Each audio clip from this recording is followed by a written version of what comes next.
everyone, welcome back to my channel. My name is Diana and I'm super happy to have you here back on my channel. And welcome back to the next episode of At Your Prime Diaries. Today we're gonna discuss and talk about gut health, bloating and everything that's connecting with it. Because I myself have experienced many times this feeling of waking up feeling completely lean, having like a super snatched waist, and then by the evening I felt very bloated, uncomfortable and tight. Why is this so? You're training, eating healthy. It all comes to your gut health. So stay tuned and listen. Today we're gonna discuss how actually digestion works. I'm gonna breaking down for you the importance of fiber, then whether probiotics are actually worth it, and how stress and inflammation actually affect the gut health itself. So let's jump into the first section and I'm gonna describe to you so that you can imagine how digestion actually works. When you eat a certain food, it always starts in your mouth, obviously. That's when you produce the saliva and it goes down into your stomach. In stomach, the acids breaks the food down. Then it goes to the small intestine where it actually absorbs the nutrients, and after that it actually goes to the large intestine where it ferments the fiber and it forms the stool. Bloating usually happens in the large intestine because that's where the carbohydrates are fermented and gas is produced. Don't get me wrong, producing gas is absolutely natural. The problem is if you have a poor breakdown of the food, when you eat too fast, where you don't have enough of the stomach acids, gut imbalance and slow motility for sure. Basically, when food sits for too long, the pressure builds up and it's not digested properly. Alright, I hope it was clear. Now we're gonna talk more about the fiber and how important fiber actually is.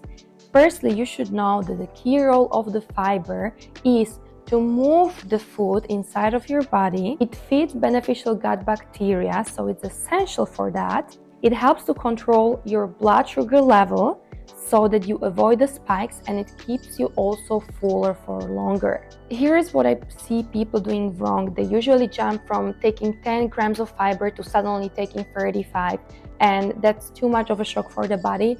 I think for the beginning, you should just try to focus on taking 25 to 30 grams of fiber per day, and that would be much more steady. Try to increase it afterwards gradually. And remember, fiber without water just equals to constipation. It differs from person to person, depends if you have some intolerances. Some fiber may feel heavier to some people than the others, so if you're unsure, you can also contact me and I'll be more than happy to help you out and create a specific program just for you. Remember, not always the more fiber you eat is automatically better. It should be just specific amount tailored just for you to make it all work. Now let's talk about the probiotics and whether they are actually worth it. Imagine that your gut has billions of bacteria, and these bacteria are actually called microbiomes. They have specific role in your gut. A healthy microbiome actually supports the immunity, reduces the inflammation, and it improves digestion and even affects cravings and moods, which is very important. When do actually probiotics help? So probiotics definitely help, and you should be taking them when you are prescribed antibiotics, for sure, but also if you're just having constant issues with digestion. But again, here I'm gonna be honest with you, supplements are not any kind of magic, and before you try to invest tons of money into probiotics, try to firstly get it from whole foods. Try to eat more plant foods.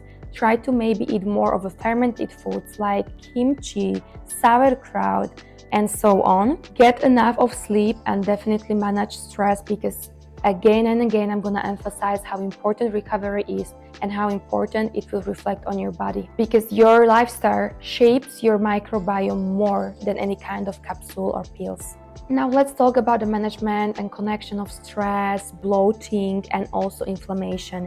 What I want you guys to understand is that your gut is directly connected with your brain. There is a brain-gut axis, and you have to think of it as what happens in your body reflects on the digestion. So if you're experiencing too much of a stress, your blood flow will shift away from the digestion and will focus on something else, which slows down again the digestion. After that, you unfortunately start producing less of digestive enzymes, which are again crucial. That is also why when you're eating in a rush or when you're eating feeling anxious, it just results into big bloating trouble.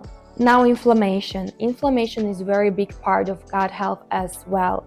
If your body is inflamed, you will also feel oftentimes bloated. What actually contributes to the inflammation? So this includes if you're eating too much of processed foods, chronic dieting, excessive alcohol, poor sleep. And again, we're talking about the sleep. So please get yourself 7 to 9 hours of sleep, as you should, girl. However, I still want to point out one big thing for my girlies out there, and that is bloating connected to the menstrual phases, and especially the luteal phase. Because if you're in luteal phase, your body retains more water and you may feel more bloated, and this is absolutely normal, and it has nothing to do with your gut health. Usually should be gone in 1 day, 2 days. So if this is your case, don't freak out, it's gonna be okay. Now in this section, I'm gonna talk about things that you should definitely avoid when you don't want to feel bloated.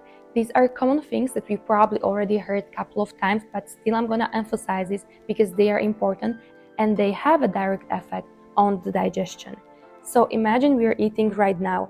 I don't want you girlies to eat too fast. You should be also not talking too much, because if you're talking too much, you're also not focusing on the food. This also leads me to, you should not be on your phone or your laptop watching something because you're ignoring and your brain is not even actually aware that you're eating. This even leads to you not feeling full after the meal, but that's another thing.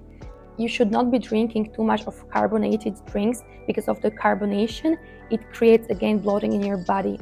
Also, you should not be sipping through a straw because you're inhaling too much of an air, which also leads to bloating. And then, of course, severe calorie restrictions or not enough of movement. Another one is consuming too much or excessive amount of protein bars or anything that seems to look healthy but has too much of actually artificial sweeteners. Also, these protein bars contain a huge number of sugar alcohols, which also contribute to bloating. So I would really prioritize whole foods, everything coming firstly from the earth, and maybe only in very important cases opt for something that's artificially flavored. Before that, I would still maybe recommend you to try maybe unflavored supplements over artificially sweetened. But yeah, that's my biggest recommendation as a PT. You know, sometimes the fix is as simple as just taking a 10 minutes walk after you finish your food. That's it. If bloating comes to an extreme that you feel severe pain, you may even experience blood in your stool, maybe you have too much of diarrhea or constipation, I definitely recommend you to look for a healthcare provider and contact your GP. Now let's fix the problem, and I'm gonna provide you a step-by-step what you should do. Firstly, you should definitely eat slowly and consciously. Be aware of the food, no talking. Also, try to be consistent with your fiber intake. As I said, try to do 25 to 30 grams of fiber per day. Then try to aim to drink 2 to 3 liters of pure water, not carbonated, a day. Reduce ultra-processed food, focus on recovery, enough of sleep, and walk. So now we reach almost the end of the video. Thank you very much for watching and staying here with me. I very much appreciate that.